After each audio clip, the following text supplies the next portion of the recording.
Jeremy Schaap from the Worldwide Leader in Sports, the 11-time Emmy Award winner himself, Jeremy Schaap. How are you, Jeremy?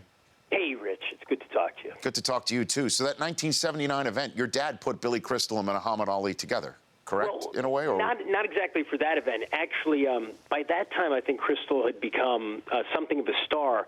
It was 4 years earlier. My dad was the editor of Sport Magazine, if you remember Sport Magazine. Sure. And he was the editor for like 5 years. And they were honoring Ali as their Man of the Year with their big banquet in New York. I think it was at the Plaza, maybe. And Robert Klein was supposed to be the comedian. And I guess Klein did an Ali impersonation as well. I don't remember. And for some reason, he couldn't make it. He had to back out. I don't know if he was sick or something happened. And so my father was panicked. They needed somebody to do the job, and the agency recommended this unknown guy. He was an English teacher on Long Island named Billy Crystal. He said not only does he do Ali, but he does Cosell as well. And so they hired him, and they put him up there, and it was on national TV. And I think it really, in some ways, I don't want to overstate this, but I think it really started the ball rolling for Crystal. 1975, 1979, here we are in 2016, Jeremy. It really is amazing how things all turn out. When did your dad first meet Ali? Do you know that story? It's a great story. He met him, and he was always proud of the fact that, he knew Ali back when, before just about anybody else did, because he was the assistant sports editor at Newsweek when he was like 25 years old. And just before the U.S. Olympic team went off to Rome from New York in 1960, they were coming through, and my father decided it would be fun to hang out with some of the guys on the team as they were heading over. So he was introduced to Muhammad Ali and Skeeter McClure, who were two of the most promising young fighters on the team. And he spent a couple of days escorting them around New York, showing them the big city. McClure was a much more sophisticated guy than Cassius Clay, as he was known at the time. I think Wilbert ended up getting a Ph.D. in something impressive, maybe philosophy. So he showed Ali New York for the first time. He was 18 years old. He took him up to Harlem. It was the first time he was ever in New York, in Harlem. My father wrote about how at that time they were walking down 125th Street, and they saw a black man on a soapbox, literally on a soapbox, talking about a kind of a black power message, but mild. Buy black goods, go to black-owned stores, that kind of thing. And Ali was shocked that a black man could speak so publicly in such a way. It was something he didn't experience in Louisville. And my father took him up to Sugar Ray Robinson's restaurant to meet the great man who was Ali's idol. And as my father recounted it, Robinson basically snubbed him. They later would have a good relationship when Ali became a star. But that was really where it started. And then the day that Ali got back from the Olympics with his gold medals, the light heavyweight champion, my father took him around again for a couple of days, and they went to Times Square, and that's really where their friendship, which lasted more than 40 years, started.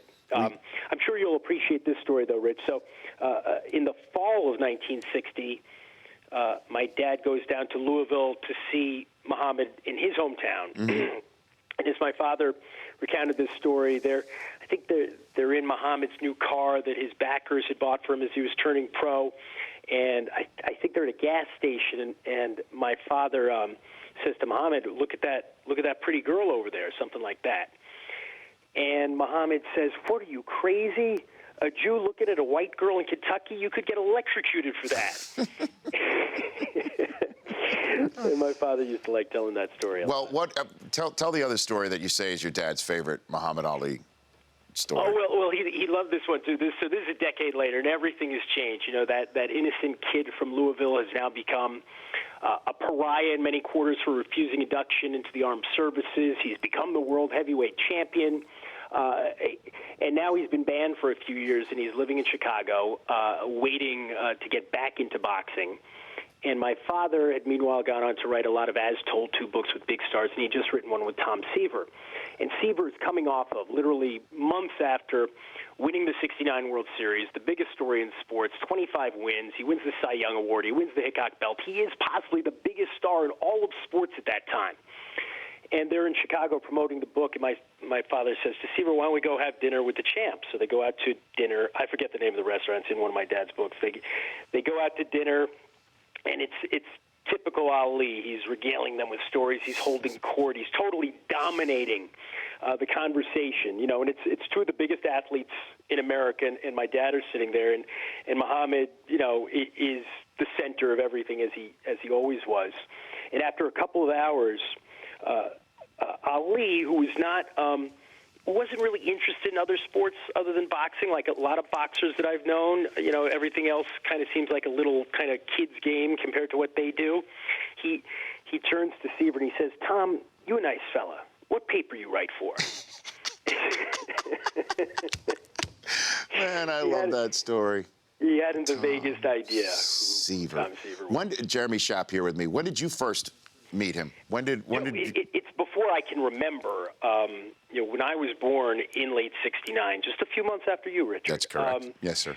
You know, my father, it was kind of a sports literary salon at our apartment in New York and then our house in Connecticut. And, you know, so guys like Seaver and Ali and Namath and Willis Reed and Reggie, all those guys were coming through all the time.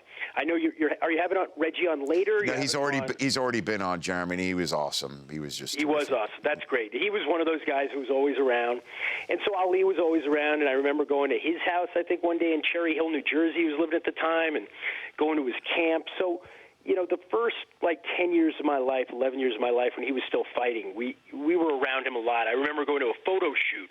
I guess I can't say I remember because I was so young, but I've seen pictures of it. I must have been 4 years old or just about 5 years old when he was going off to Zaire to fight Foreman, and my father thought he was going to get killed. And for the cover of Sport Magazine, it's a classic cover. My dad had Ali dress up in a safari outfit with a pith helmet, like he was going hunting for big game, George Foreman in Zaire.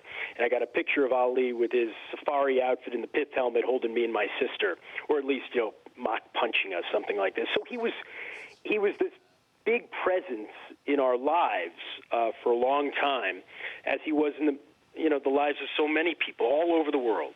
So, you know, as you just said, we're the same age, although, as you politely pointed out, I'm a little older. We both have 3 small children, Jeremy, and by the way, happy birthday to your little girl. A D-Day baby. There you go. Today. So what are you going to tell your kids? What should I tell my kids? What should people tell their kids who Muhammad Ali was? Well, I think you start with saying that he was the most important figure in the world of sports in the second half of the 20th century, and arguably the most transcendent figure ever in sports. He came to stand for so much to so many people all over the world. He was a global figure. And I don't just mean because he was famous all over the world, the way that Tiger Woods was famous all over the world, or Pelé was famous all over the world, or Michael Jordan, but a global figure in a very different way, in that he took up the causes of the disenfranchised and the underdog all over the world. He stood in opposition to his own government, famously, which, of course, in some quarters made him a pariah, but in others made him popular and gave him legitimacy. He converted to Islam, which connected him with hundreds of millions of people all over the world. I said this before, and I don't want to sound trite, but it really is true. He put the world in the World Heavyweight Championship. He fought in Zaire. He fought in Zurich. He fought in Kuala Lumpur. He fought in Manila, of course. He fought everywhere. He took that title around the world and fought for that title when he was the challenger all over the world, because he wanted people everywhere to touch him. He wanted to touch them back. He loved people. And he loved the adulation of the crowd.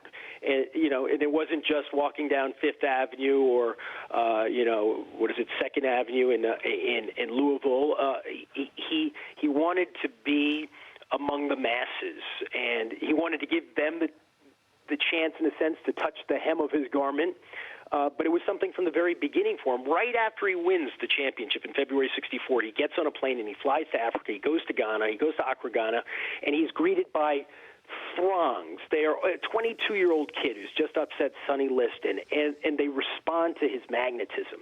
He goes to Nigeria. He goes to Egypt. He was laying the foundation for this power, and it's not inconsequential. It's not just about ego. He would have an impact, and he would have the ability, as Billy Crystal alluded to in that clip, to influence world leaders. I mean, just recently he was negotiating on the behalf of the U.S. with Iran. And here's a guy who is a pariah, who is in certain sections of our population regarded with disdain because he refuses induction. A few years later, he's invited to Gerald Ford's White House. He's awarded the Presidential Medal of Freedom by George W. Bush. He crossed party lines. He crossed ideologies. He touched people in a way that no other athlete has, and I don't think it's even close. Well, I guess that's what I would say. Jeremy, I would normally just let it stand just like that, but something just popped into my head, and you would probably be the only one who knows this.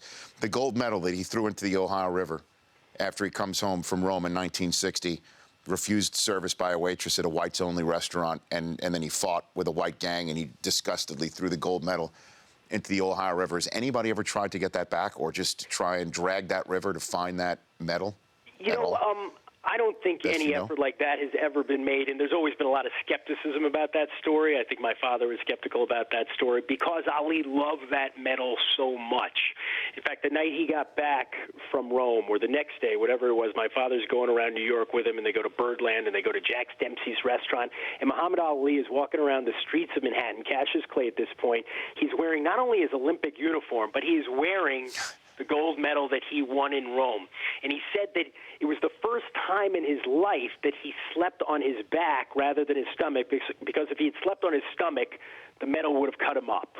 I think it's a powerful parable and metaphor, but I'm not sure that that's happened. And I don't mean by any means in any way to cast aspersions on Ali or on the power of the message. But whether it actually happened, I'm just not sure. Jeremy, you're the man. Thanks for calling. Safe travels to Europe to cover, what are you covering? What's next for you? The European Soccer Championships. Okay. Look, why not, Jeremy? All right. Bon voyage, then. Thanks for calling. You bet. That's Jeremy Schaap. The Rich Eisen Show, weekdays at noon Eastern on Audience.